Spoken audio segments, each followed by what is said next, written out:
someone might be a cook and someone might be a roboticist. Someone might be into ceramics and someone might be into 3D printing. And to use the term, and the umbrella term maker, is this identify what we have in common. Yeah. You know, the creative part of it, the sharing part of it, and the process of making. And we can all learn that. We can share not just the product, but we can share the knowledge of how we do things. Yeah. And that's really important. I think we've done it, throughout humanity's history. We learn from each other. And that, I think, is the core idea around making, is that this knowledge can be shared. It can be shared in video. It can be shared in text and images. But it's very powerful when it's shared in person, is to look around and say, what does it take to inspire a young person and adults to just try something? And even if it looks hard, even if they might not think they'll be good at it, I think we're trying to just break through a little bit and say, it's possible, try it. And hopefully you'll enjoy it. I think this event and everything is meant to be fun so that people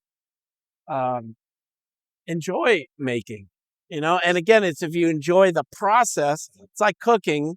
If you enjoy cooking, you'll do more of it. Well, I think a number of links, to some degree, I think open source and free software have suggested a model for that we think not just about ourselves and the benefit something has to us, but society as a large. So but I think the other side on a practical level is open source is not just defined as some set of ideals. It's also just defined by doing work and sharing it. So here's a project. Open source is organized as projects. Makers things and stuff at Maker Faire here are projects. So the more we can share the work of your project, it's not like just creating knowledge. It's creating something that other people can use. And it doesn't require everybody to make everything free, but there are parts of any project that you say, well, I could use help on, and I'm benefiting from the help of other people. So why shouldn't I share that back? I mean, I think we're seeing a lot more maker spaces and fab labs inside of companies, and companies going to visit these spaces.